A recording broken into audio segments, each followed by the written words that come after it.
Hey, Bill, I've always been fascinated with jobs that actors have before they become actors. Now, you were a golf caddy for a while. Hmm. Did the guys you work with appreciate your sense of humor? Well, the guys I worked with did. I don't think all the people I caddied for did, you know. But part of the job was keeping your mouth shut, you know. Yeah, they appreciate my sense of humor. I think that's one of the first places I actually was appreciated was at the Caddy Shack. Okay. And also, a question about your career as an athlete. Now, you were a pretty good baseball player.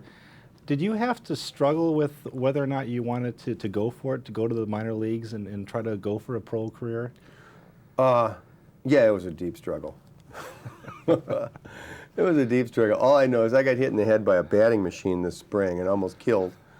I was down at where the Twins train in Fort Myers, and these batting cages under the bleachers, and my sons were down there with me, and they were hitting on this machine. You know, I was pitching about 55 miles an hour, sort of on a high school setting, and they were hitting, and it was just sort of lobbing them in there. And I said, hey, I want to hit a few, you know. So I stepped in there, and you know, my wacky son just said, well, why don't we just turn it up to full speed here and see what it does?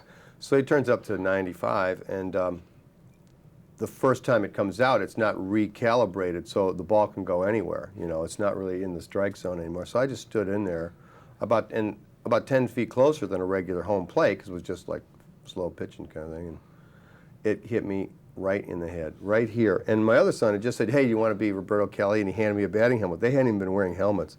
And I put it on my head, and it hit me right here, dead solid, and I went down like a rock. And almost killed me. And I got right up right away, which just turns out to be the wrong thing. If you ever get hit in the head, don't get up, because if you get up too fast, you can actually kill yourself. So it was I'm glad I didn't. Movies are dangerous enough, but I mean, really fastballs are fatal, you know, and really scary. Well, turning to this movie, I'm wondering, the wrap party, did the elephant come to the wrap party?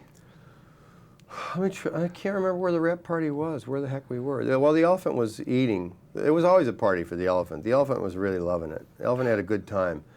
The wrap party was a little early for the elephant. At one point, it just sort of got loose in a field of wheat, and it was great. I mean, you've never seen anything until you've seen an elephant, like, stomping through a field of wheat and taking, you know, like this, just ripping out big, huge pieces of this wheat, ripping it out. They never get it right from the stalk like that, you know. It was living. That was pretty good. I mean, I kind of wished I were an elephant at that moment. Well, enviable jobs on a movie set. The fellows handling the pooper scooper on this one, were they the subject of a lot of envy by the other crew members? Well, they were the elephant trainers.